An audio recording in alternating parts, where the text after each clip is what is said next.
मुस्लिम तुष्टीकरण मानसिकता वाले लोगों ने देश को बांट कर रखा है। भारतीय जनता पार्टी की प्रदेश प्रवक्ता विधान पार्षद अनामिका सिंह पटेल ने एक प्रेस वार्ता में कहा कि मुस्लिम तुष्टीकरण मानसिकता वाले कुछ राजनीतिक दलों ने देश को बांट कर रखा है। वह अपनी राजनीतिक भाषाओं का प्रयोग करते हैं, लेकिन प्रधानमंत्री नरेंद्र मोदी चिंतन को समझना होगा। हम बात करते हैं पंक्ति में खड़े हुए अंतिम व्यक्ति तक की, और वहाँ या नहीं देखते हैं कि वह व्यक्ति किसी जातीय समुदाय का है। हम सबके विकास की बात करते हैं। विधान परिषद सब भारतीय जनता पार्टी प्रवक्ता अनामिका सिंह ने प्रेस वार्ता में एक पूछे गए सवाल पर कि क्या मुसलमानों के साथ अन्याय नहीं हो रहा है कि उन्होंने लोकसभा सीट में एक भी सीट नहीं दी गई है, क्या मुसलमान की समस्याओं को लोकसभा में आप रखेंगे? अनामिका सिंह ने प्रश्न का रुख दूसरी ओर मोड़ते हुए जवाब दिया और कहा कि यह गंभीर और संवेदनशील प्रश्न है। इस तरह की बातें नहीं होनी चाहिए, जबकि प्रधानमंत्री नरेंद्र मोदी जो भी योजनाएं चला रहे हैं, इसमें क्या सबका साथ और सबका विकास नहीं हो रहा। इन सब बातों से साफ जाहिर होता है कि अल्पसंख्यक अर्थात मुस्लिम केवल हुजूरी करने के लिए हैं, उन्हें वोट देने के लिए नहीं है। लेकिन जब सत्य में भागीदारी की बात आएगी तो वह इसमें नहीं रह सकते। मुसलमानों को आने वाले समय में 2 नंबर का भारतीय बनकर रहना होगा। हम अगर कुछ बोलते भी हैं तो संबंध संवेदनशील हो जाते हैं अथवा तुष्टीकरण की राजनीति करते हैं, या कुछ भी कहना है, कुछ भी सुनने की कोई दिक्कत नहीं, कोई नहीं बोलने वाला है। ब्यूरो रिपोर्ट, बिहार दर्शन। और सलाम, मैं खुर्शीद अनवर, बिहार दर्शन न्यूज़ से। अभी हमारे साथ जुड़ी हैं अनामिका सिंह, जो ये भाजपा की प्रदेश प्रवक्ता की हैं और साथ साथ MLC हैं। तो आइए इनसे कुछ जानकारियाँ प्राप्त करते हैं।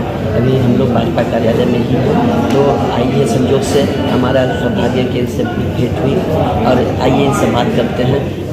तो मैम, आपका बहुत स्वागत है हमारे स्टूडियो में, और मैं ये जानना चाहता हूँ अभी आपसे कि जो सीटों का बंटवारा मोदी जी कहते हैं सबका साथ सबका विकास, इधर नीतीश जी कहते हैं कि जिसकी जितनी भागीदारी उसकी उतनी हिस्सेदारी, इसके बावजूद अभी जो हमारे यहाँ जो सीटों का बंटवारा हुआ लोकसभा में, तो पूरे हिंदुस्तान में, पूरे भारतवर्ष में एक भी सीट मिली है मुस्लिमों को।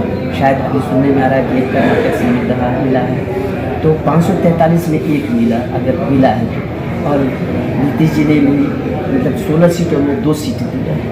तो जिसकी जितनी भागीदारी उतनी उसकी हिस्सेदारी। तो क्या इसमें अल्पसंख्यक अपना जो समस्या होगी वो अपनी समस्या कैसे रखेंगे? क्या आप उनकी सारी समस्याएं आप सॉल्व करेंगे? जी बिल्कुल, मैं बहुत गंभीर और आपने संवेदनशील प्रश्न पूछा है, उसका मैं बहुत जिम्मेदारी से जवाब देना चाहूँगी।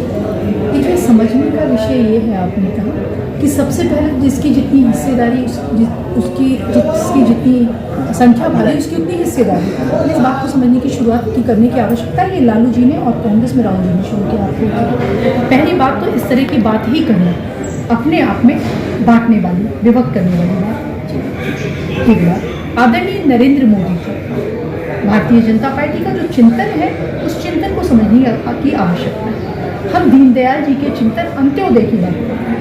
हम बात करते हैं पंक्ति के अंत में खड़े हुए व्यक्ति के उदय की बात, और जब हम पंक्ति की बात करते हैं और अंतिम व्यक्ति की बात करते हैं, तो हम ये नहीं देखते हैं कि वो हिंदू है या मुसलमान है, वो क्रिश्चियन है या ईसाई है, वो स्वर्ण है, अगड़ा है, पिछड़ा है, दलित है, क्या है। आप बताएं मुझे, मैं आपसे बहुत संजीदगी से पूछना चाहती हूँ, क्या हमने उज्ज्वला गैस की जो योजना बनाई, तो क्या हमने देखा कि वो हिंदू को मिलेगा या मुसलमान को मिलेगा? अब मुझे बात करनी है। जब आयुष्मान आया तो क्या हमने देखा? ठीक है। और जब आपने ये विषय कहा तो आपको ये भी दोहराना पड़ेगा, जब मोदी जी आए, भारतीय जनता पार्टी आई, तो तथाकथित इस्लामिक तुष्टीकरण करने वाले जो मतलब विभाजनकारी मानसिकता के लोग थे, उन्होंने पूरे देश में ये हल्ला मचाया कि मोदी जी आएंगे तो मुस्लिम्स के साथ ऐसा हो जाएगा, भाजपा आएगी तो ऐसा हो जाएगा। क्या वैसा हुआ? कभी हुआ? हमारे 3 तलाक से बहनों को किसने निकाला? कांग्रेस हमेशा तुष्टीकरण करके वोट लेती रही हमारे मुस्लिम भाइयों के। क्या उन्होंने कभी हमारी बहनों के विषय में सोचा? थोड़ा सा 1 मिनट आपको जी अभी जो सो जहाँ तक तुष्टिकरण की बात आपने जी और जी जो सो वो ये योजनाओं का लाभ की बात की जाती है, योजनाओं का लाभ भी मिला, लेकिन यहाँ जो है ये जो भागीदारी की बात आ रही है, आप भागीदारी की बात बताइए उसमें क्या दलितों को आपने नहीं दिया, क्या अति पिछड़ों को नहीं दिया, क्या पिछड़ों को नहीं दिया, ब्राह्मणों को नहीं दिया, जी जी सभी जाति थे, क्या मुस्लिम से अलग थे? ये बिल्कुल भी अलग नहीं है। हमारे यहाँ आदरणीय शहनवाज जी रहे, देश में नकवी जी रहे, आप पूरी बात सुने थे। आप देख रहे हैं आदरणीय सम्राट चौधरी जी के नेतृत्व में हमारे मीडिया प्रभारी दानिश इकबाल भाई हैं, पशमंदा मुस्लिम है जो, तो वो भी ओबीसी में आते हैं।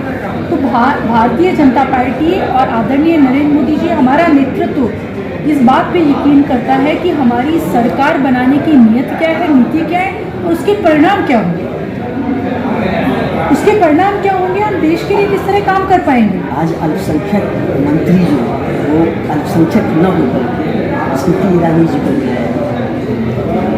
आप मुझे एक चीज़ बताइए, अब देखिए आपका जो प्रश्न है वही बता रहा है कि किस तरह की मानसिकता और किस तरह के विचार भारत के हमारे मुस्लिम भाइयों के दिमाग में रख दिए गए हैं। क्या मुस्लिम अकेला अल्पसंख्यक है? पहले तो मुझे आप ये विषय बताएं कि मुस्लिम, मेरी बात पूरी मेरे भाई बहुत संजीदा विषय है। मुस्लिम पहले तो अल्पसंख्यक शब्द जो है तुष्टीकरण के लिए लंबे समय से कांग्रेस इसका इस्तेमाल करती रही, ठीक है। तो आप मुझे बताइए क्या अल्पसंख्यक सिर्फ मुस्लिम है? क्या कभी कोई जैन बना अल्पसंख्यक मंत्रालय का मंत्री नहीं बना? क्या कभी कोई सिख बना, कोई पारसी बना? बताइए, तो क्या सिर्फ बना ना, तो उतना ज़्यादा नहीं बना जितने मुस्लिम भाई बने, तब तो दूसरों ने कुछ नहीं कहा। मेरी बात समझिए। और किसी मंत्रालय के दायित्व को निभाने के लिए मैं कहना चाहती हूँ मेरे भाई, किसी दायित्व को निभाने के लिए संवेदनशीलता की आवश्यकता होती है, जो हमारी आदरणीय स्मृति ईरानी जी में है, एक विषय। दूसरा विषय, वो किसके नेतृत्व में काम कर रही है? आदरणीय नरेंद्र मोदी जी के नेतृत्व में काम कर रही है, जो हर मंत्रालय उसके क्रियाकलाप के ऊपर एक दृष्टि रखते हैं, एक विजन रखते हैं। तीसरा विषय ये है, मुझे बताइए कि अगर किसी, मैं तो मुखिया से शुरू करती हूँ, परिवार से शुरू करती हूँ मेरे भाई, अगर किसी जाति विशेष का मुखिया होने से समाज की सारी समस्याएं हल हो गई होती, तो ना हिंदू आपस में लड़ रहे होते, ना मुस्लिम लड़ रहे होते, ना दूसरी जाति के लोग आपस में लड़ रहे होते। जो नेतृत्व है, जो नेता है, उसका विजन क्या है, उसकी नीयत क्या है, ये मैं। चलिए दूसरा प्रश्न ये कि अभी जो है वोटिंग रेट जो हुआ है 4 लोकसभा जो चुनाव हुआ है 4 लोकसभा क्षेत्रों में, तो इनमें जो सो वोटिंग रेट बहुत कम आया है, क्या कहना चाहेंगे इस विषय? देखिए, लोकतंत्र में जब भी हमें लगे कि मतदाता कम बाहर आए, उन्होंने वोट कम किया, तो सोचनीय विषय, इस पर सोचना चाहिए। और जहाँ तक विषय है कि कम हुआ है, तो इस पर एक विज़न तैयार करने की ज़रूरत है और कार्यशाली बनाने की ज़रूरत है कि ज़्यादा से ज़्यादा मतदाता जागरूक हो और वोट हो। इसमें तो लोग ये कह रहे हैं कि कुछ लोग दुरुस्त होकर के भी नहीं दिए, कुछ लोग उसको ये भी कर रहे हैं कि ये मतलब कोई भाजपा से रुष्ट है, तो कुछ इंडिया से रुष्ट है। ये परिणाम, किससे रुष्ट है, ये तो परिणाम आने के बाद तय होगा। परंतु ये एक सार्वभौमिक विषय है कि मतदाता अगर कम वोट कर रहा है तो ये सोचनीय विषय। चलिए, बहुत बहुत धन्यवाद आपका।